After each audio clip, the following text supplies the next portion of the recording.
Most people chase happiness the way they chase a destination.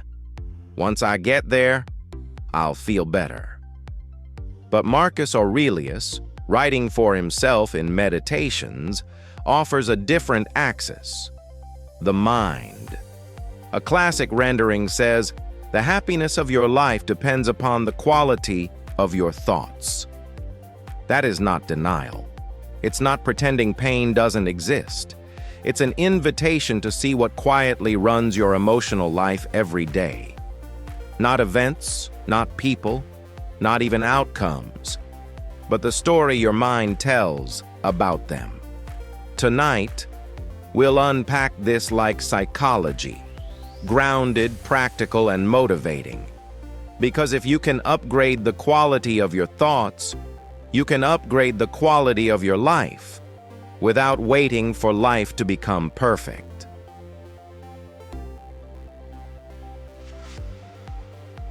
Here's the uncomfortable truth. Your day doesn't feel like what happens. Your day feels like what your mind interprets. Two people can live the same event and walk away with opposite emotions because they carry different thoughts into it. The Stoics were serious about this. Meditations can be read as practical mental exercises, training perception, judgment, and response. So when Marcus says happiness depends on the quality of thoughts, he's pointing to leverage. If your mind is noisy, suspicious, catastrophic, life will feel heavier than it needs to. If your mind is clear, disciplined, value-driven, life becomes lighter, even when it is hard. Happiness here is not constant pleasure. It's stable inner weather.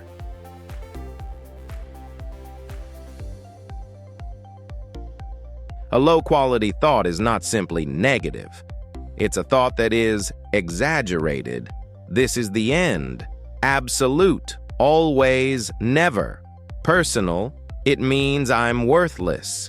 Predictive. It will keep getting worse.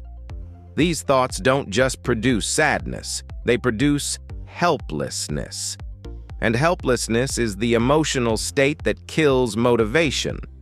That's why this quote is secretly empowering. If happiness is linked to thought quality, then happiness is not fully hostage to circumstances. Not because you control everything, but because you can learn to control what your mind adds to everything.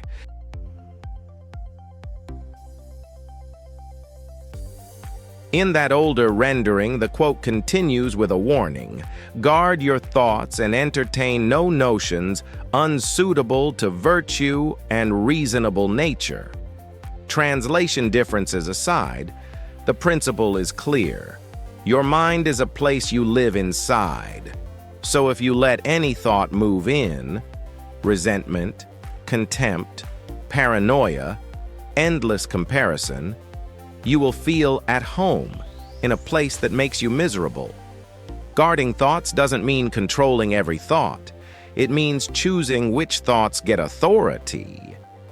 A thought can appear, but it doesn't automatically deserve belief. That separation between a thought and truth is where freedom begins.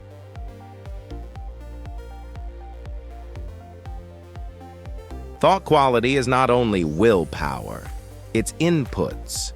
If you feed your mind constant outrage, chaos, and comparison, your thoughts will mirror it, and then you'll call it reality. But it's not reality, it's a diet. This is why motivated people protect their attention.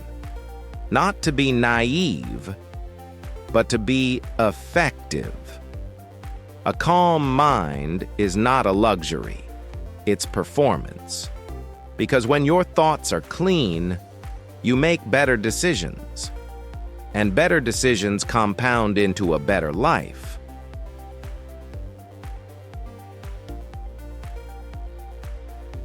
One of the biggest thieves of happiness is rumination. replaying the same scene with the same conclusion again and again. It feels like thinking, but it's actually emotional looping. Reflection is different. You revisit the past to extract signal, then you release it. Rumination says, "Why me?" Reflection says, "What now?" If you want higher quality thoughts, your goal is not to think more. It's to think more usefully. Because your mind is either building you or burning you.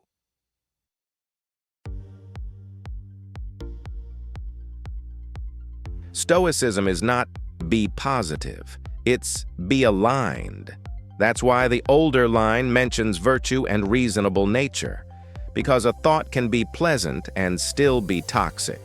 For example, I deserve revenge. It can feel satisfying, but it corrodes the soul. High-quality thoughts are not just comforting. They are coherent with your values: fairness, courage, temperance, wisdom. When your thoughts match your values, your inner world becomes trustworthy. And when your inner world is trustworthy, you don't need constant external reassurance. That is a quiet kind of happiness, stronger than mood.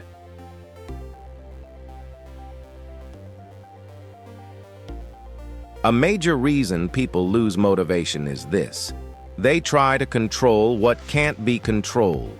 Stoic thinking returns you to a stronger position: influence.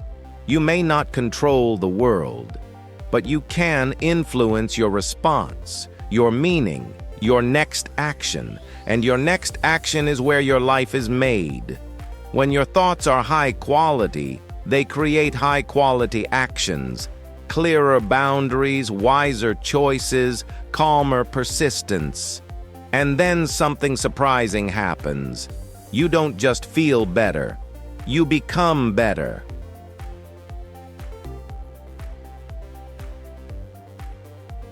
So here is the promise behind the quote: if you improve the quality of your thoughts, you improve the quality of your life. Not because life stops being hard, but because your inner world stops making it harder than it needs to be.